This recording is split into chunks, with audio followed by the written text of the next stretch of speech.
Two Bulls in a China Shop is brought to you by these great companies that are giving us money to let you listen to their stuff. Bullshit, Kyle. We make this show. You and me. Two Bulls in a China Shop is brought to you by us. Someone's got to pay the bills, Dan, because it's not our trading. All right, roll them. You are listening to an entertainment program put together by a company called Financial Ineptitude. Anything said on this show is not an endorsement or professional advice. Would you really want to tell a court of law you were suing us because you thought taking financial advice from two idiots on a podcast put out by Financial Ineptitude was a good idea? Really? Clown hat smiley face.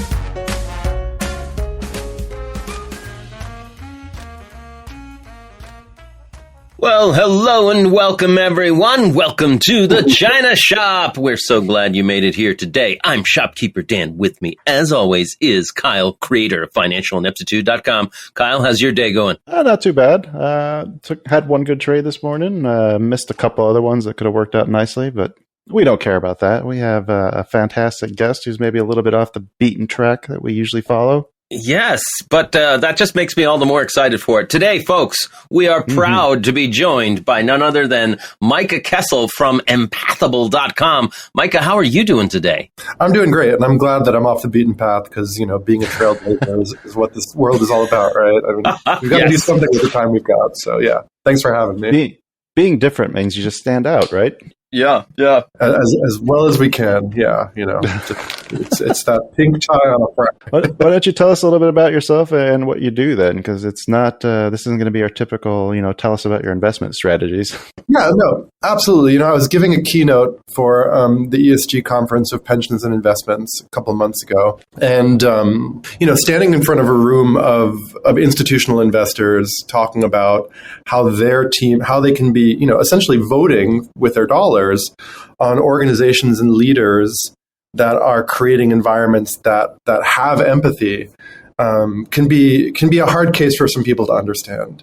But I think that I hope that by the end of this hour, or whatever time we have together today, that we can make that case, that we can all understand why things that we often consider soft skills like empathy and creating an environment of belonging can ultimately lead to the types of places that not only we want to work at, but the types of places that become ever more profitable, that have significant increases in revenue and loyalty and retention. So that's my goal for today. My background is as an immersive design advisor for some of the top labs that study emotions and bias in the country and the world. I advised for the psychology lab at Harvard that studies bias, and also the psych lab at Northeastern that studies emotions and empathy and how that impacts our choices, everything from legal cases to the way that we choose really moral, simple things in our life. So, the background I bring is one that kind of intersects the middle of neuroscience and corporate learning, and ultimately, helping leaders understand what that impact is and why they should be, what their return investment is on empathy. Before everyone tunes out after hearing corporate learning, maybe we should quickly specify that you're not doing the normal trainings that everybody's seeing and hates. Talk about trailblazing, right? I mean, we all, yes. It's interesting because, we are all acquainted with what trainings can feel like and how awful it can be. And I believe it doesn't have to be that way. We should be able to be inspired by the way that we learn about each other. And I think that there's a pathway to that. So, the organization that I've created and that, is indeed trying to trailblaze in the space of learning is made to give you something that's very different from what you've had before. And I think very exciting.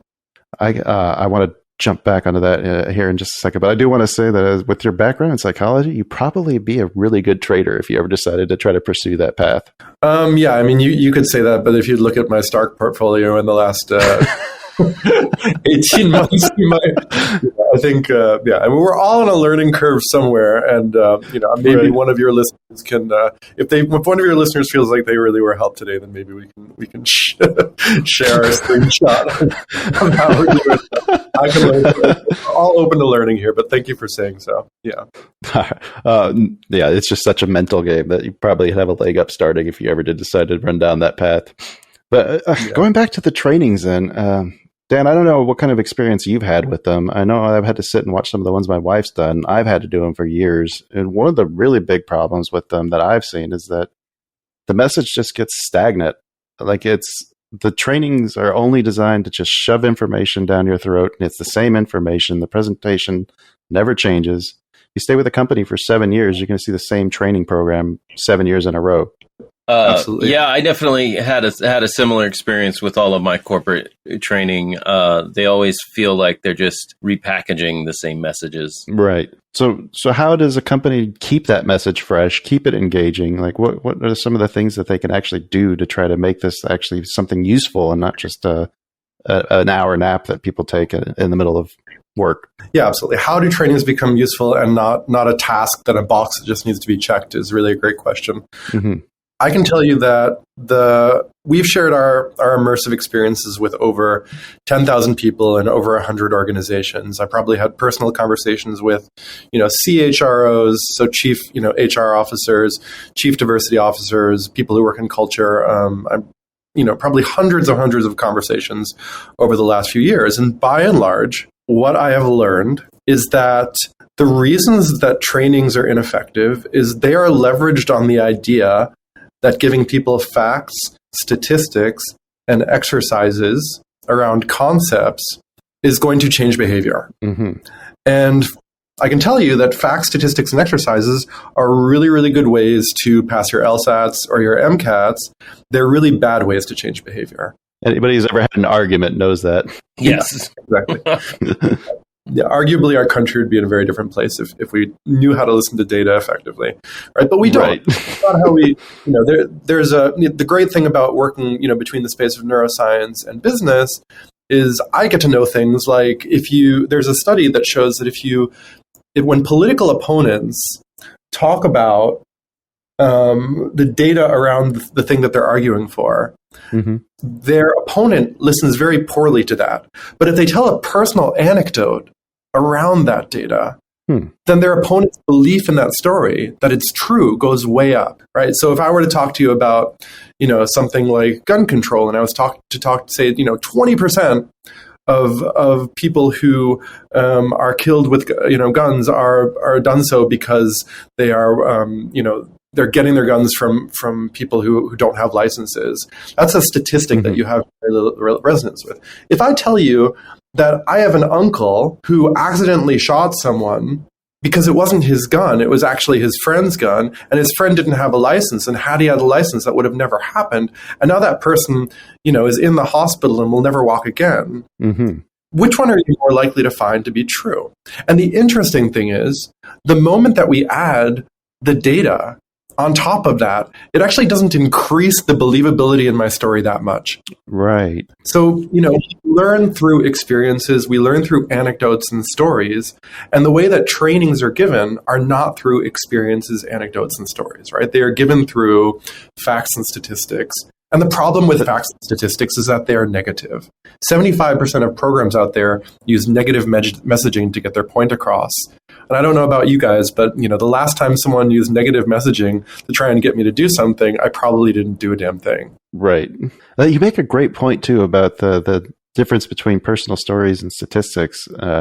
I think it kind of just boils down to, and it's probably the root of your entire business, but you have no empathy towards those statistics. Statistics are just numbers, and that's the problem. Like when you tell a personal story, now you've suddenly put a face to it. You put a person behind it, and you've seen how this person has been affected by his story. That's a much more powerful message. Exactly. Right. And the thing that Empathable, so our organization is called Empathable, and the thing that I think we're doing that's very different, how we're applying empathy is by letting you see the world through someone else's eyes just for a few minutes a day. right? Or we can do trainings of 90 minutes. Like, both are possible, right? But we've received a really significant in-kind donation from one of the country's top app developers. They made the Capital One apps and the MasterCard apps and things like that. And, they've put over $3 million of their human time to create an application for iOS and Android that can work for businesses and teams, where you'll be able to walk in the shoes of, a Black woman with an MBA working at a Fortune 50 company, or an Asian man who's a program director at a tech company, and things like that, right? And by walking in their shoes and seeing enactments of real moments in their life, where the eyes are the camera, and where their words are on the screen, you don't hear their words, you speak them out loud, right? Having that interaction is so much more powerful than being told, this is what it's like to be this person, or this is what it's like to be. That doesn't do anything for us, right? Mm-hmm. If we just give people the experience, a plurality of experiences, right? That's how we learn, through a plurality of experiences. We give people that emotional experience of what it's like to be someone else, even just for a few minutes a day. And we never tell you that you're wrong. We never tell you what to think. We just say, hey, your experience as a human being on this planet is totally valid because it's your experience. So as your experience as an individual, it's completely valid. So too is this other person's experience totally, totally valid. And all we want you to do right now is remember that the validity of their experience is also a thing, right? It's just out there like the validity of your experience. And that's what empathy is. There's no right or wrong. It's just understand. It's celebrating. It's celebrating that we have different viewpoints and that people have viewpoints that are going to differ from our own, but that actually makes us better and stronger.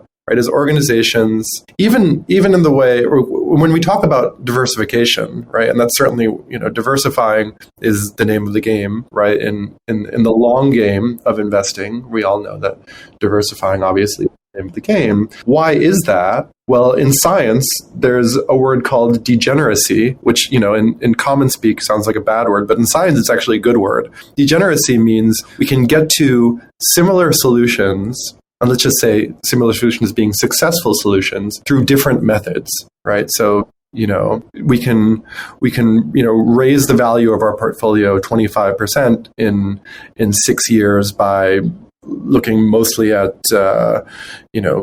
conscientious companies, or investing mostly in oil and guns, right? Or we can invest mostly in in larger portfolios or smaller portfolios, right? We can do it with a money manager, we can be a day trader. There's so many ways we can get there, but all of those can lead to success. And arguably, being able to embrace those different ways teaches us something about how we can solve problems better. And it's hard to grasp in this world because we get so moralistic and so ethical about what is right and what is wrong. But we sometimes forget that this variation of opinion is actually helping us in many ways. It doesn't mean I don't have an opinion about it, by the way, either. But I can tell you that variation is something that should be celebrated. So how does this, like you said, you mentioned that you gave this speech to a bunch of investors at a keynote speech, right? Mm-hmm, that's right. How was this received? How was your message received? Well, I can tell you that a lot of those investors work for, some of the larger financial institutions that we're now, working with, and we're now in discussion with, because, I think the beautiful thing about financial institutions is that the beautiful and the horrific thing, right, about financial institutions. Yeah, there's a bad side for sure. Yeah.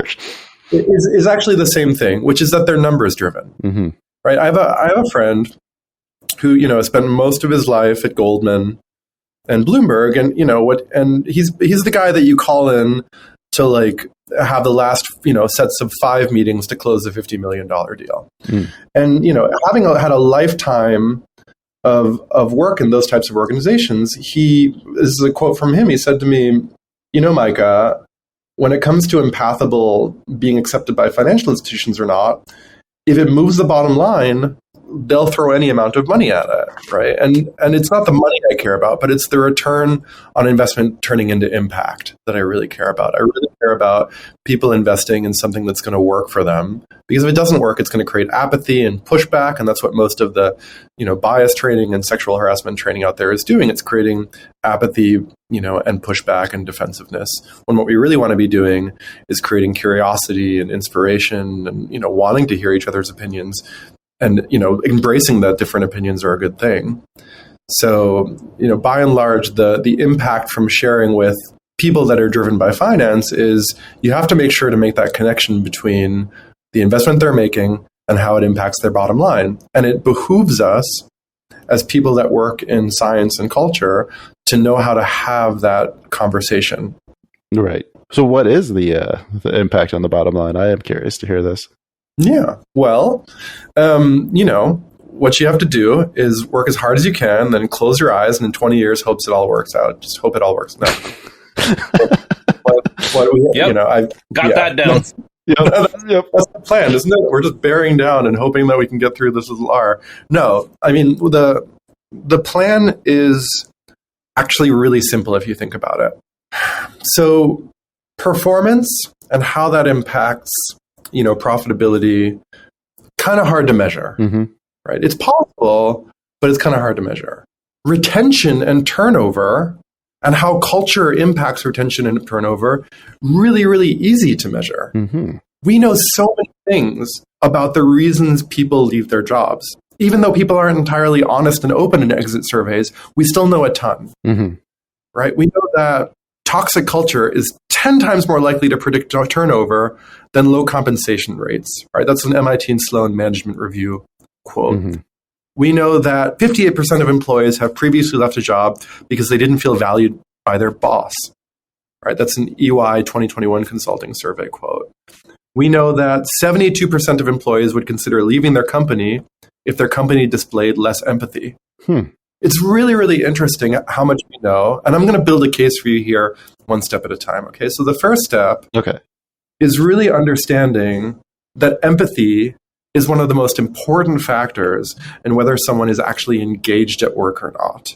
That's really important to establish, right? And I hope that I can give you 10 more statistics, but I'll spare you the numbers. Right? I just told you myself, data isn't the thing that Yes, please tell me all the hard facts and skip the personal story. Yeah, exactly, right. Right. No, but I can say that 6 in 10 employees would be willing to take less pay if their employer showed empathy, which I think is something right in between facts and statistics. Because just think about that, right? Like we think that we're so capitalistic in every single way, but when it comes down to it, the way that we feel at the end of the day and whatever is written on our gravestone at the end of our lives has so much to do with how people feel about us. There's a great TED Talk I watched 15 years ago about, an ambulance, an EMT who was in the back of the ambulance, and he's heard hundreds of people say their last words to him. And, a lot of those people, the majority of those people, those last words had to do with asking him to talk to certain people in their lives. Right? Right. It wasn't, I wish I worked harder. It wasn't, tell my boss that I'm going to be late tomorrow. Yeah, right. I won't be in. Call exactly. Yeah. It wasn't, can we find out if this is PTO or not, right? Right. Right. That's not where we're at. Where we are is it's about relationships. And we underestimate the amount that people are willing to do for a company in terms of loyalty and in terms of relationships in their work life when those relationships feel psychologically safe, when they feel, which I know is a weird word for people, but what it means is being able to ask a question and feel like you're not going to be laughed at for asking a question and everyone's going to think you're dumb and kick you out. It means being able to depend on each other, right? And I want you to remember that statement when we get to a later point in this interview. Okay, you got it. I'll come back to it. Yes. All right. We've built it. All right. So first part of our case here, we've built a case that empathy is really important. So here's a really interesting statistic from Business Solver. In 2019, 250 CEOs were interviewed, and they were asked, how important do they think empathy is to a company's bottom line? And 97% of CEOs said empathy is essential to our company's bottom line. Of those companies, of those CEOs that were interviewed, 90% of their employees at those companies said that they thought that their empathy was undervalued. Right? Just like mind-blowing, right? These CEOs know empathy is really important, but their employees feel like their empathy is undervalued. So what that's teaching us is that we all really suck at empathy. Right. Right? But the reason we suck at it is because it's defined wrong in the dictionary. Empathy is not about understanding someone else's feelings. And it's not about truly walking in someone else's shoes. Even though Empathable helps you walk in other people's shoes, I can tell you, I'll be the first to tell you, we'll never really be able to understand anybody else. We'll never really be able to walk in anyone's shoes entirely. We barely understand how we feel about things, right? Yeah, yeah, definitely. So empathy is not about that. It's about the celebration of the validity, right? I've said it before, but I'll say it again. The celebration of the validity of each other's experiences, right? Celebrating that we have different viewpoints, different backgrounds that create those viewpoints. And if we can feel heard and understood in those, that's how we create the empathy that we need. That's how CEOs, managers, and leaders can create the empathy that they need on their team, right? So that's the second step, right? One is understanding empathy is really important. The second is understanding we need to be able to learn empathy because it's a muscle that we train. It's not a skill we're born with or, something in our DNA or a talent that we have or don't have, right? Like one accountant once told me his wife calls him an empathy desert. I don't know if they're still married, right? But that's not how it works. Not how Empathy, that's a great, I'm going to remember that one. Yeah. Just don't quote me on it, please, in case he's listening. No. Right, but when it comes down to it, this is something really important to realize. We train the empathy muscle by walking in the shoes as much as we can through immersive perspectives of other people, being willing to immerse ourselves in perspectives of others. Okay, all right, great. So we know that empathy is really important. We know it can be trained. Mm-hmm. Here's where we are today. Here's where we are. These are the emotions of now. The emotions of now is that in the Great Resignation, right, we know that there was a 25% turnover rate last year, right? But we also know that of that turnover rate, it wasn't equal across all races and genders and sexual orientations and identity points, right? In other words, not everybody left or quit their jobs, or were fired equally. There's actually a variation there. And even though I don't have the exact number in front of me, I can tell you that it's something, in many companies, it's something like a 10% differential. In other words, statistically significant, we can say. Statistically very significant differential. And why is that? It's because retention is quantifiable. So let's do the math here, right? Let's say that, according to HBR, right, for a 10,000 person company, improvements in empathy and belonging would result in an annual savings of more than $52 million a year. Wow. So, yeah, right. That's numbers. Significant. Yes. All right, now let's talk about a company that we're acquainted with. All right, so this company has an average salary for their employees of about $80,000 a year. Okay? And in this company, there are a certain amount of employees that left. Right? Every year, there's a certain amount of employees that leave, but the difference is significant in the delta between white, straight, heterosexual, able-bodied men that left and everybody else. It's just different. And by and large, in pretty much every company, white, straight men are going to be your proxy, right? Like, because they have the lowest turnover rates across industry. Just a fact, right? So, okay.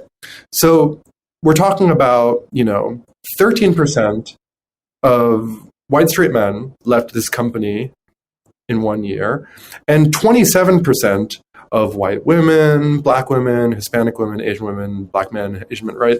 Neurodiverse people who have disabilities, right? Anyone who falls into marginalized groups that are not necessarily white straight men, right? There's this big difference. There's this delta of 14%. The annual turnover cost of that is based on how much it costs to rehire someone every year, right? So if it costs like 10 months of salary, which, according to SHRM, right, the HR Institute, it costs about 10 months of salary these days to rehire someone. So you just do the math, right? If the average salary is about $80,000 and it costs about 10 months of salary to find someone else, and there's a delta of 14% between one group and another group, then you know exactly how much the company is turning over based on a lack of inclusion and belonging. Because that 13% of white men leaving the company also captures the 13% of the marginalized people that are leaving the company. But if the marginalized people are leaving the company in a drove of 27%, then that additional 14% of marginalized people leaving the company is not based on competitive salary, geographical location changes, right? That's already captured in the first 13% of that 27%. That 14%, that additional 14% is only covering a lack of inclusion, belonging, and empathy. And that equates for this particular company to about $16 million a year. So there you go. The lack of empathy for this pretty small company, much smaller than that HBR study, right, is about $16 million a year. And that could change, right? And it's not going to change, again, through facts, statistics, and exercises like the ones that we're getting in our typical trainings. It's going to change by immersing people into new perspectives in a way that never makes them feel like they're a bad person and allows them to celebrate the differences that are out there. And that's what Empathable does. That is fascinating, and also kind of sounds a bit idealistic. Do you get a lot of pushback from people? Or are people willing to jump on? I mean, you have data to show that this makes sense. You have stories to show that should make people more likely to want to give this a try. But it does kind of sound like everybody holding hands and singing Kumbaya a little bit, doesn't it?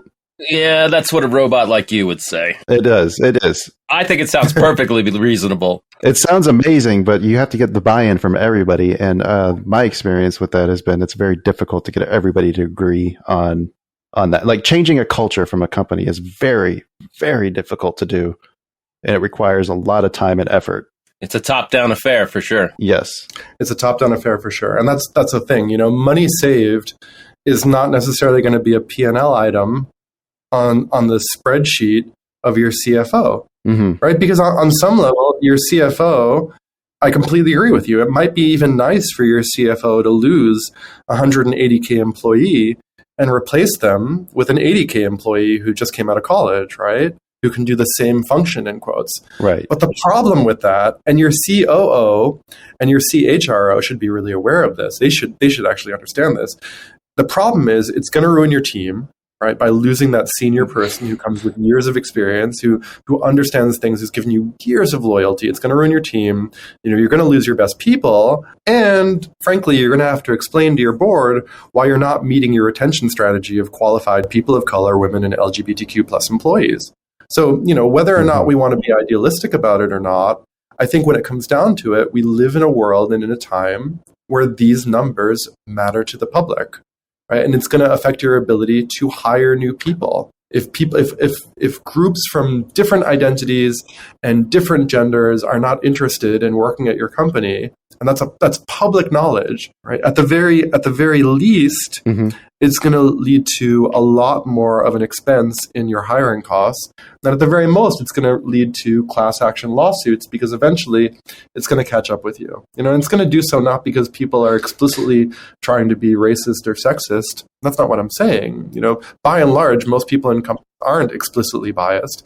These are about social mistakes that we need to understand in order for us all to feel kind of like we have a sense of belonging with each other. Right. So like the simple thing here to understand is that when you're talking about assessing your retention and its cost, we should be asking ourselves, and as investors, we should be checking in, whether it's on the news or for institutional investors, really checking in with leadership. Are they measuring their delta in retention? Are they even doing that? Is your C-suite aware of it? And what is their plan on closing the retention gap? Because what I'm not saying here is that, we're going to close a 14% retention delta in a year, right? But what we need to do is start, as the empathy score of a company goes up, the turnover rate of that delta should go down, right? And that's what we're looking for. So year over year, we should see that line moving in the right direction. Now, you've worked with some pretty big name companies, looking at the company's website, the empathable.com. Like I see like Cisco, Meta, Ford. Yeah. Was there any like pushback from you, like trying to, when you implemented this program, or was everybody like from the top down, like fully on board with this? And if so, like what sort of results did they see? Yeah, absolutely. So pushback is something that happens when you tell people what to think. Pushback something happens when you tell people that that they're, doing things in a bad way. And that can happen in a really explicit way, like, telling them outright, but it can also happen in really subtle ways. And I think the beauty of sharing immersive experiences where you're walking the shoes of other people is that we're never saying, you're doing things wrong. We're never saying that you're a bad person. I can give you a really great example. We were once sharing with a pretty conservative body of people, and we were sharing a scene that had to do with the way that certain groups feel that other groups take up a lot of space on the sidewalk. Oh, those people.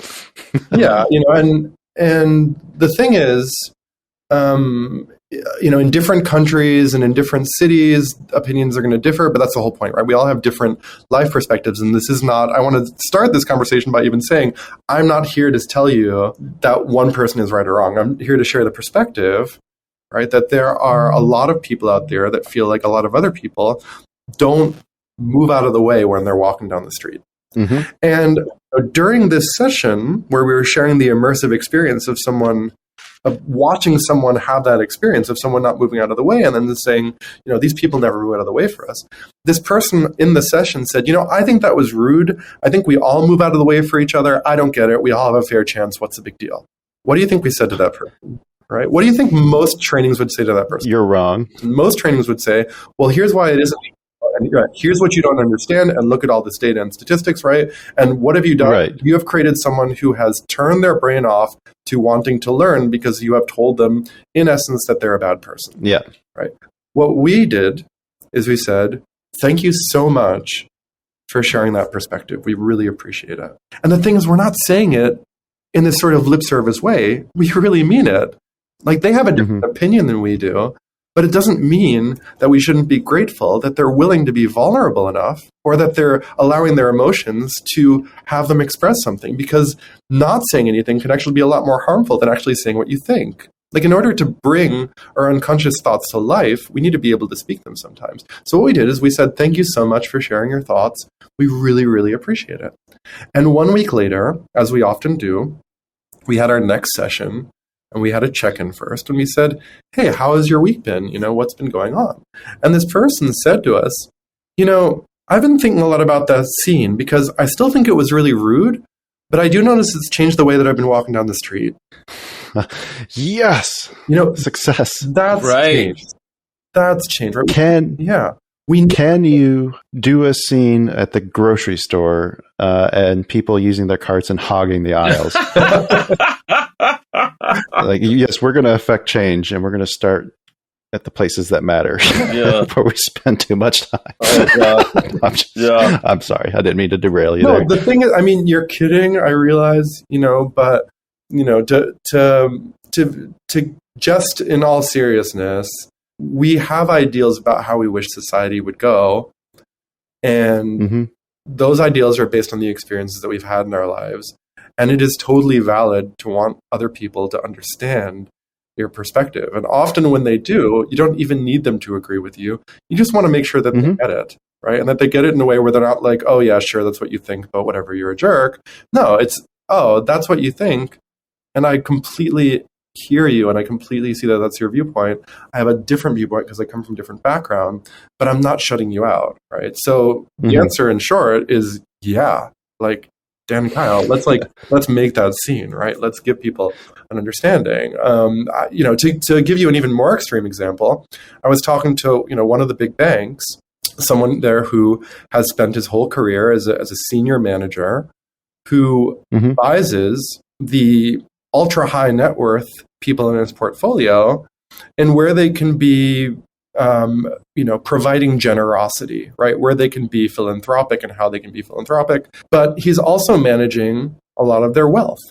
And he said to me, after we got to know each other and we were having dinner, and, somewhere after the second course, I think, we all loosened up a bit. And he said, Micah, could Empathable ever make an experience about what it feels like for an ultra wealthy person to lose all of their money over the course of 10 years because they're investing badly?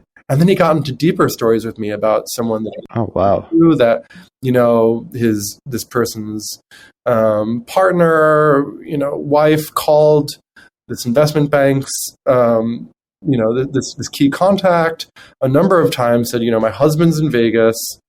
I know what he's doing. These are six and, high six-figure days that are going into the red. Mm-hmm. And this investment manager can't do a darn thing about it because that's not his job. He can't tell this person. It's an advisor, right? You can't put a block on someone spending their own money. And it's devastating, right? Because for this investment manager, he's not only seeing this person lose all his money, but he's seeing how that is affecting every single person in his life, right? His wife isn't calling because she's worried about being poor. His wife's calling because her life's falling apart. Right. So, if someone's going into think about how they're going to spend their wealth and they can walk in the shoes of someone who's done it in an irresponsible way, what kind of wellness can that create for an entire group of people around him? We need to stop being, partisan or political when it comes to empathy. Empathy is something that we all deserve because we all come from exactly where we come from. I love that statement. You just sold me 100% on everything that you're doing. The fact that you're not excluding somebody just because they have perceived more benefits than the rest of society, the fact that you're treating everyone's experiences as something that we can all benefit from. I'm actually... Ooh. It's inclusive, right? Ooh, I'm getting goosebumps. That is true inclusivity, and I think that a lot of the programs out there don't have that. Yeah, I think one of the biggest challenges, and this is where I'll get into a bit of a personal opinion with you, and I hope that we can be seen really as a personal opinion, But I think we come from a generation of grandfathers and great grandfathers throughout the world, not just in the States, right? That had a very different idea about the way that the world needed to be. And, many of them had to go directly or indirectly through war. And it's, in many ways, it's understandable that if you have life or death situations, your bandwidth for being able to deal with certain emotions lessens, So we're going through an emotional evolution in our times. I know emotions can sometimes feel like a bad word, but EQ is what corporates use to make it a better word. But when it comes down to it, we are going through an emotional evolution. We see it when we sit down to Thanksgiving. The way that we talk about our feelings is very different than generations behind us. You mean not talked about their feelings? I'm not talking about our feelings, right? Yeah. Okay, great. You stuff it into a ball and you shove it down and you drown it in bourbon. Yeah. Right. Yeah. Right. Exactly. Yeah. And the challenge is that our entire lives, our brains are going to live inside of our body. We actually don't know what's going on in the world at all. We're making constant predictions about what's happening in the world while we're actually, literally in our head.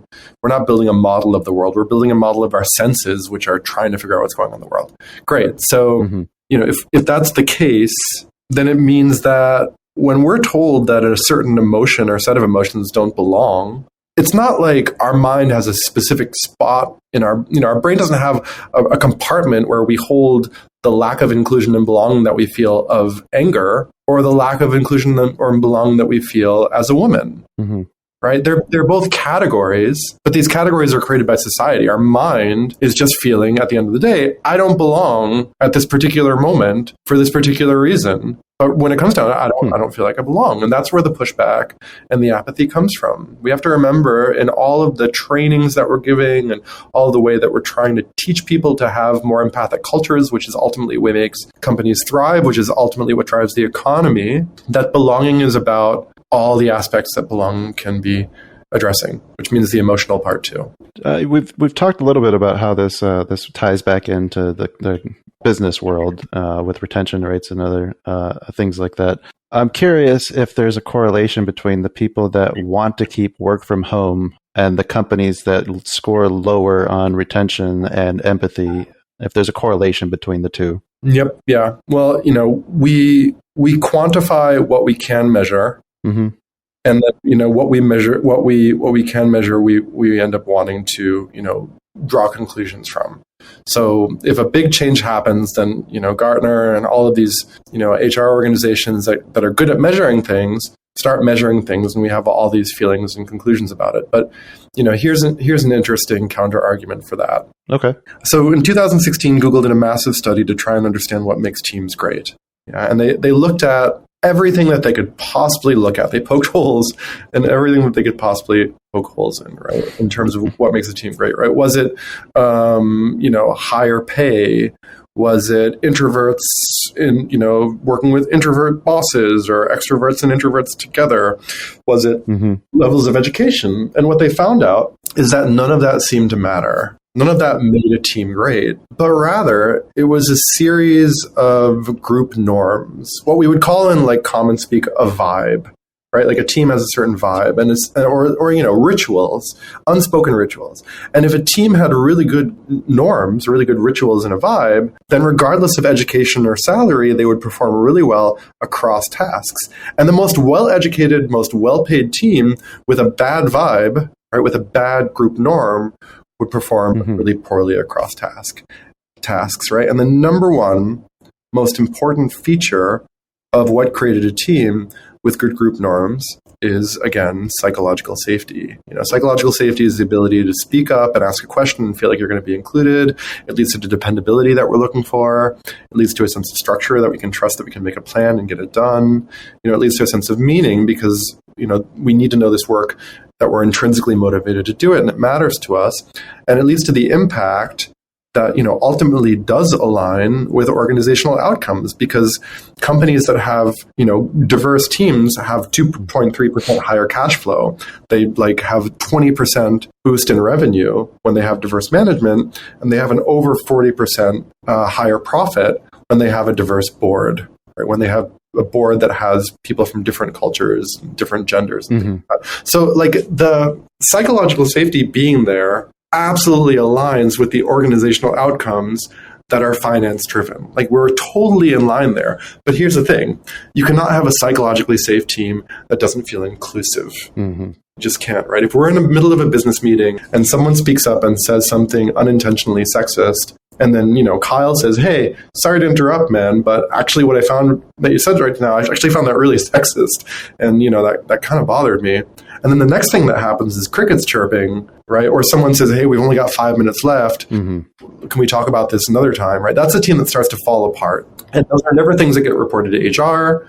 They're never things that are in exit surveys, but that's how teams, this is the way that the world crumbles, is 1,000 million little comments like that, or people not knowing how to speak up for the rights of others every single day, right, at every single organization. So the trickle down is huge. I would argue that this is so much more important than the remote versus hybrid versus, in-person conversation. We're putting a lot of focus on that. And we're saying it's harder for people to make connections, right, because they're hybrid. And that might be true, but it also gives us the opportunity to find more valuable ways of making connections, more impactful ways of connecting, because we can do that. We are changing. Technology is changing us, and we are changing technology. But that gives us the opportunity to also leverage technology to be able to create more empathy in a remote world. It's not an excuse. It needs to be an opportunity. And the companies that do it well, the companies that learn how to teach empathy in a way that is through experience and through, empathy of walking into each other's shoes, those are the ones that will survive and thrive through the remote and hybrid world. It's too easy of a fallback. My concern with that would be is when I see companies that are fighting, like Tesla, trying to get people to come back to work. He's doesn't like the work from home. He wants the people to come back to the office, but the people don't want to go back to the office. Is that underlying an issue within the company workforce that these people would rather spend their time at home versus getting fulfillment and enjoyment from being physically at an office? Yeah, great. Let's celebrate that. Right? That's the whole point. Some of us are going to want to be in office 4 to 5 days a week. Some of us not at all. And some of us 2 days a week. And do we feel supported in that choice? And, are the organizations that we're working for going out of their way to create a program that, we don't have 20 days in a week. We don't need 20 variables. Right. We need 5 variables. It's not that hard, right? We have 1 day a week people, 2 day a week people, and so on and so forth.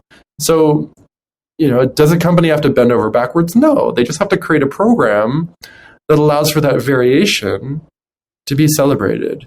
Too much variation is a bad thing. I think the bigger problem is when they just shut it down immediately and make you feel like an idiot for speaking up. Like you talked about with the meetings where like somebody's afraid to speak their mind. Like I can point to a recent example with Meta, and this was the one that I wanted you to put a pin in before you can come back to before we wrapped up. Yeah.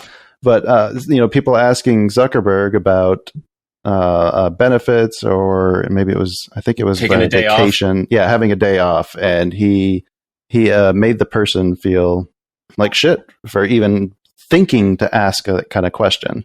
Yep. And, the trickle down of that is this conversation. That shows me a CEO that doesn't value empathy. And that's something that I would look at as a red flag now after having this conversation with you when trying to pick my investments for the future. For sure. Yeah, absolutely. The trickle down of bad culture. Maybe this is one of the, the last things that I can leave us with today, because I think a lot of, managers and executives are thinking, well, Micah, I love this idea of creating empathy, and I see that Empathable is doing that, but I don't have any time. I'm managing 14 managers who manage 20 people each. I manage hundreds of people indirectly. Mm-hmm. Like, what do you expect from me?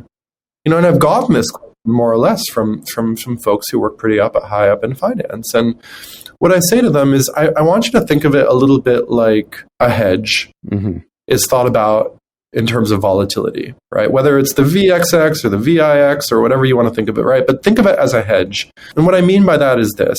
If we come into work every day and I say, Dan, Kyle, like, how's it going?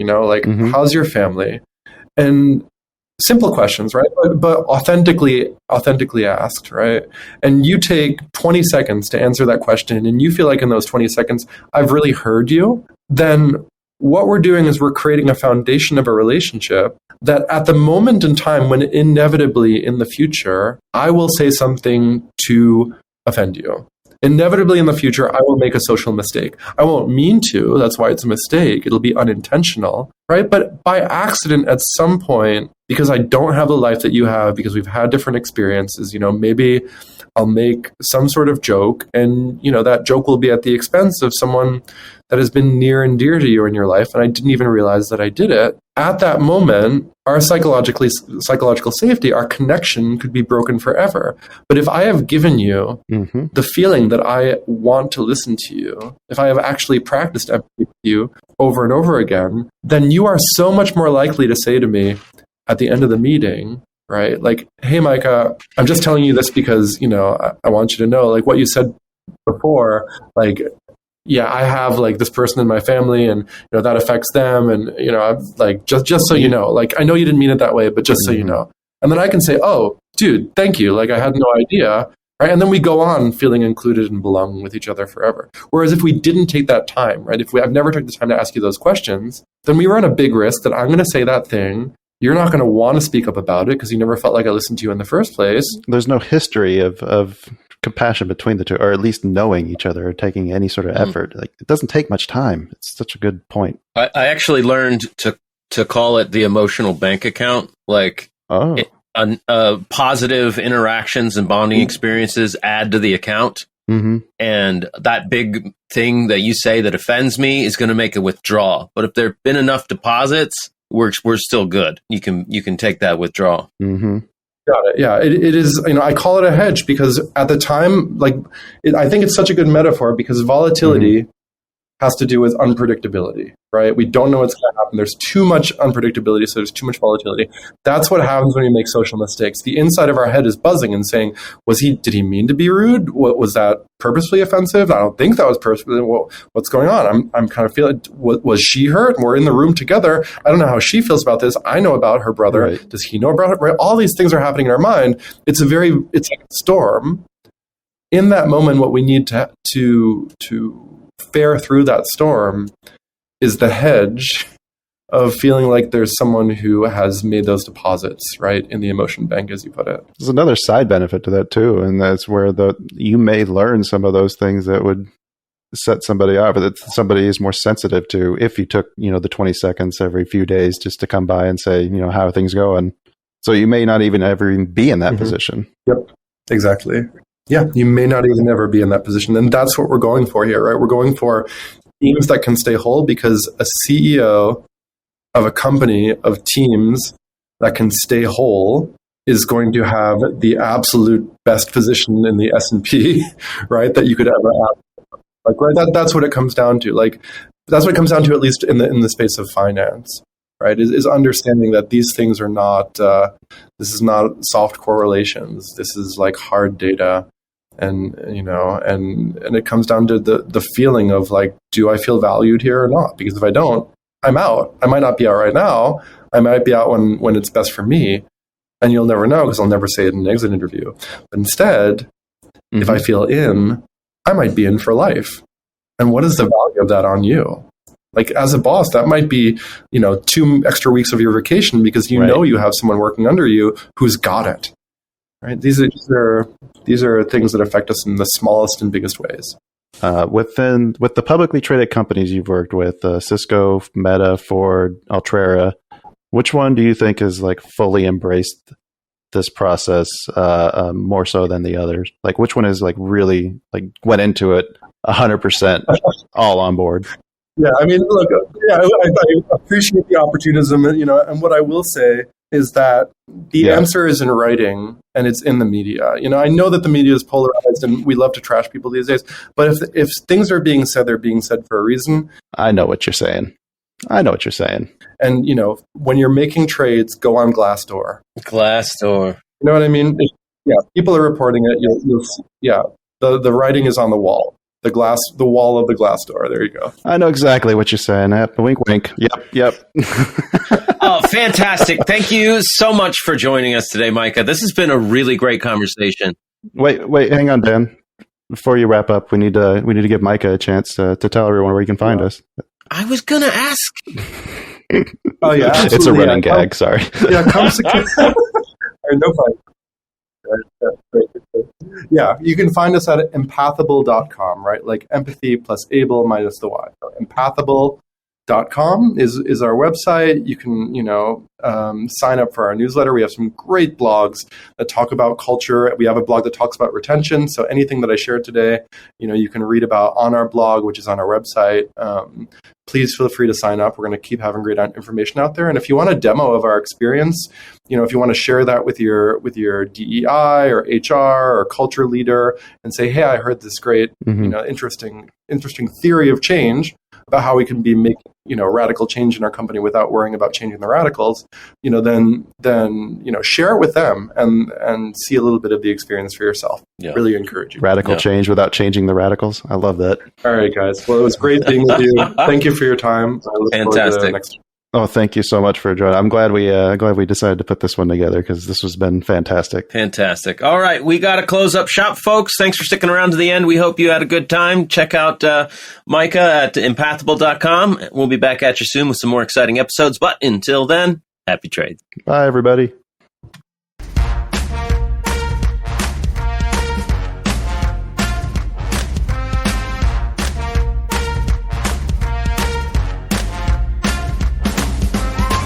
Two Bulls in a China Shop is an entertainment program, and all thoughts and opinions expressed in the show belong to the hosts and not of any company. They are not intended to provide specific advice or recommendations for any individual or on any specific security or investment product. It is only intended to provide entertainment about stocks in the financial industry of trading. If you make trades based on what you hear in this show, you assume all risks for those trades.